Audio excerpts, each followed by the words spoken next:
How's it going, everybody, and welcome to the moving platform here at Disney Springs. Just got out of the new Aladdin, and I thought I'd hop on and do a quick little video. I brought my brand new toy with me, which is my Canon G7X Mark II. First time filming on it, so if this is not my usual style of video, please apologies while I learn the new technology. But we just got out of Aladdin, and I thought I'd hop on and give my thoughts on the new movie. Personally, I really enjoyed it, and I don't know how this movie is going to make a lot of people feel. I think it would be generally well received. I think a lot of people are going to be surprised. If you go into it open-minded, I think you're going to have a good time. I think you're going to enjoy it. So I'll get into some of the details here. So I will try and remain spoiler-free as possible, but if you are wanting to go into this completely in the dark, obviously stop watching. But I don't want to spoil anything just by doing some minor spoilers, some minor details. So talking about the good, the casting, especially with Aladdin and Jasmine, they could have definitely gone with celebrities here, and they didn't. They went with two young actors who are perfect in their roles, both acting and singing. They're both very, very good singers. I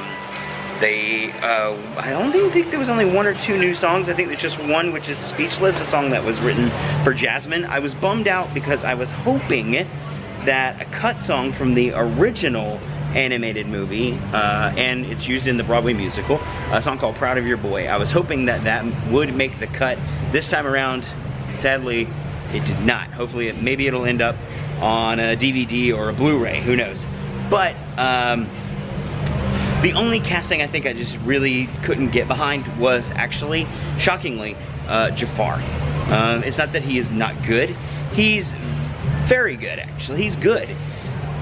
I think I just prefer the animated version, which kind of leads me to my next point, in that, honestly, one of the stronger parts of the movie is Will Smith's genie.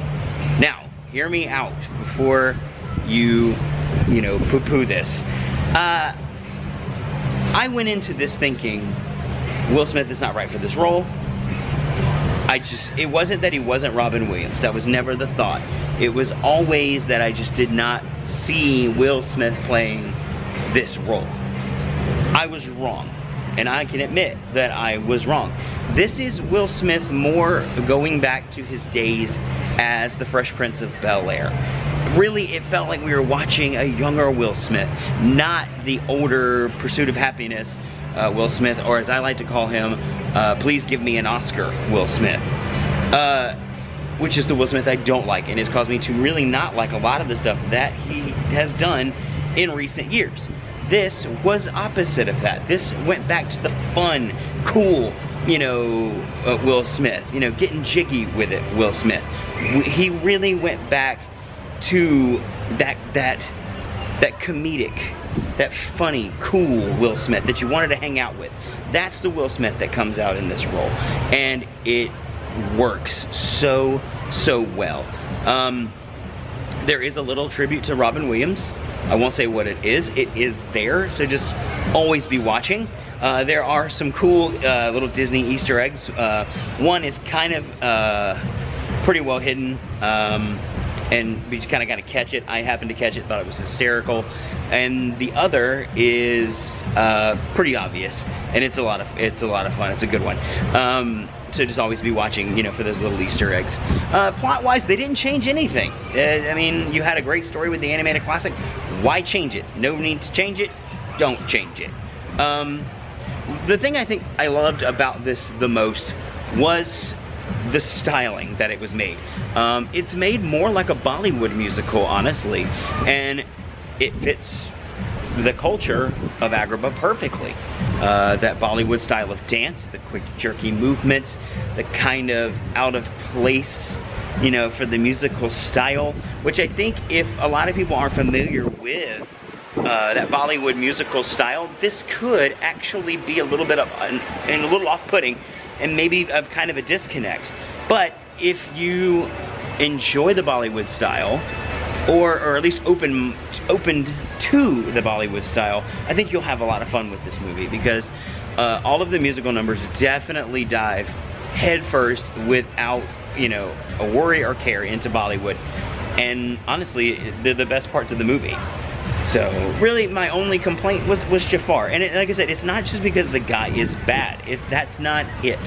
I felt the animated Jafar was definitely more evil, definitely more sorcerer.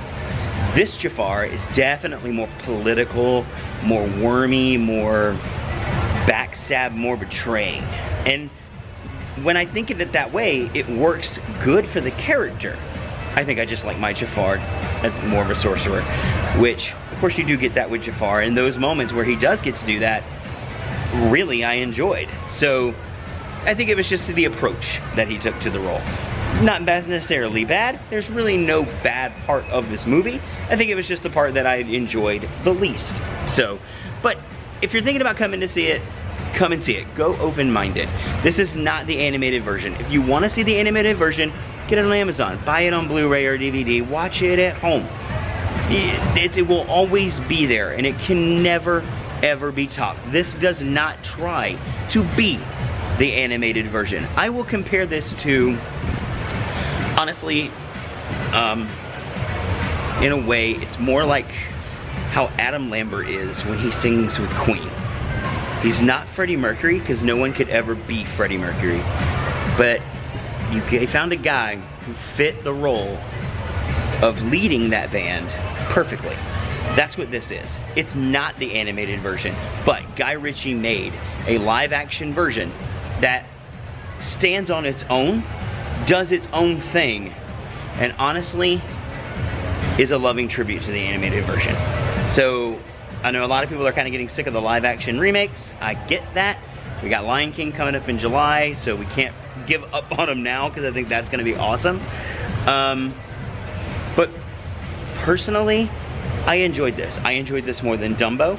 I enjoyed this more than the Cinderella live action. So there you go. On a scale of 1 to 10, I give it a solid 8.5. Will I see it in theaters again? Probably not. No need to see it in theaters again. Doesn't have, you know, that much watchability. Will I ever watch it again? Absolutely. Would I buy it on Blu-ray or DVD? Possibly. I think it would be more of something if I find it on Disney Plus in the coming year. I would definitely give it another rewatch just to, you know, to see if it holds up and see if I enjoyed it as much the second time around. But personally, I enjoyed it. Go see it. Open your mind to this thing, accept it for what it is, and go see it.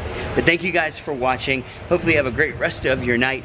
Please share with your friends and family, like and subscribe. And as always, watch your step.